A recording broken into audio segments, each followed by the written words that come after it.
आप सभी लोगों को मेरा कोटि कोटि प्रणाम। पौष मास के कृष्ण पक्ष में शपला एकादशी का महात्म।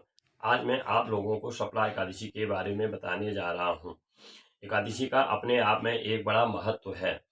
आज मैं पौष मास के कृष्ण पक्ष में शपला एकादशी, हे राजेंद्र, बड़े बड़े दक्षिणा वाले यज्ञों से मुझे जो संतोष नहीं मिलता है, वह जो है मुझे शपला एकादशी के व्रत के अनुष्ठान को करने से प्राप्त हो जाता है। इसलिए एकादशी का व्रत अवश्य करना चाहिए, अवश्य करना चाहिए। पौष कृष्ण पक्ष में जो है शपला नाम की एकादशी होती है, शपला नाम की एकादशी होती है। उस दिन पूर्वोक्त विधान से विधि पूर्वक भगवान श्री नारायण का पूजन करें।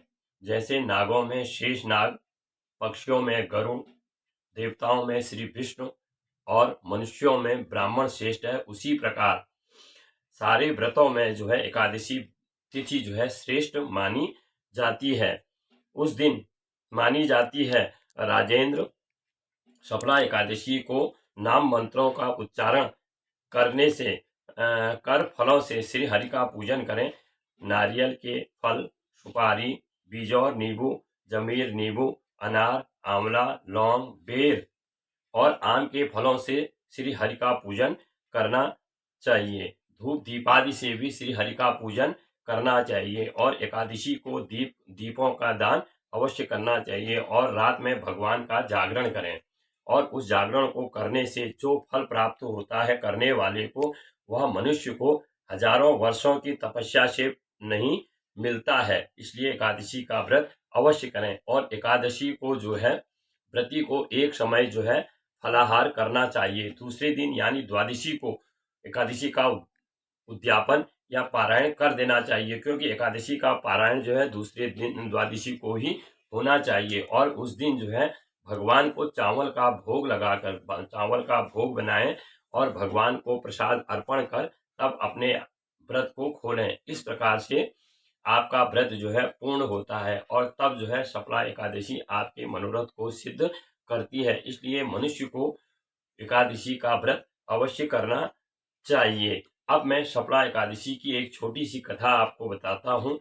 चंपावती नाम की एक पुरी है और उसमें राजा महिष्मति नाम के एक राजा थे। वो महिष्मति नाम के राजा जो है वहाँ राज्य करते थे।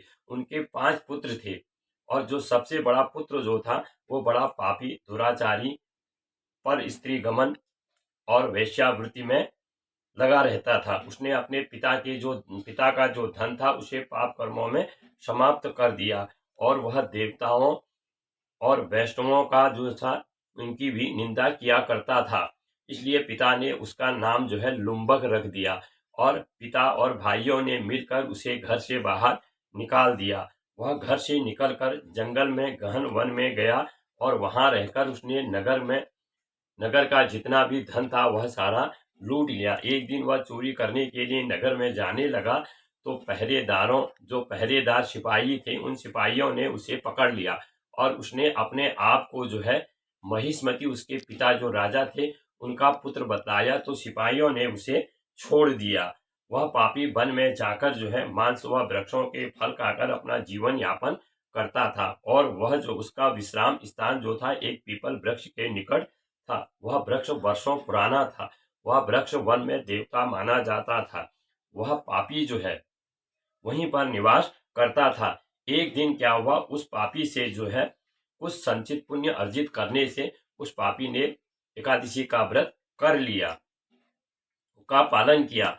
अब क्या हुआ, दशमी के दिन उसने जो है वृक्षों के फल खाए और वस्त्रहीन होने से उसे रात्रि में जाड़े से कष्ट भोगते हुए न तो नींद आई और न ही उसे आराम मिला।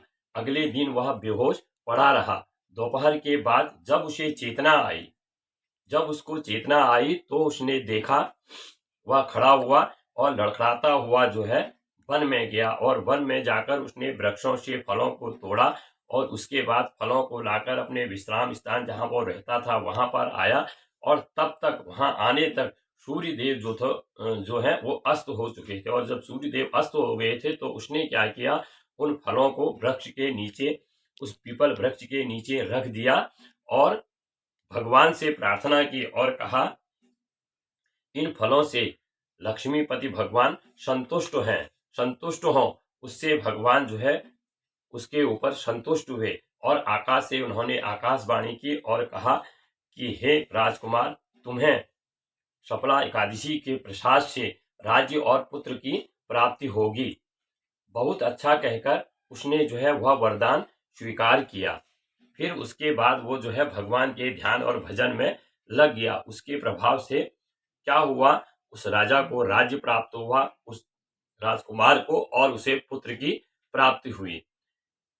बहुत वर्षों तक राजपाट करने के बाद उसने अपने राज्य को जो है अपने पुत्र को सौंप दिया और अपने आप जो है वो भगवान श्री कृष्ण के समीप जाकर बैठ गया। वहां जाकर मनुष्य कभी भी शोक में नहीं पड़ता है। इस प्रकार जो कोई शपला एकादशी का उत्तम व्रत करता है वह इस लोक में सुख भोग कर अंत में जो है भगवान श्री कृष्ण के मोक्ष के धाम को प्राप्त करता है। इसकी महिमा पढ़ने, सुनने और उसके अनुसार आचरण करने से मनुष्य को राजसूय यज्ञ का फल प्राप्त होता है। इसलिए एकादशी का व्रत अवश्य करना चाहिए। बोलो शपला एकादशी की जय।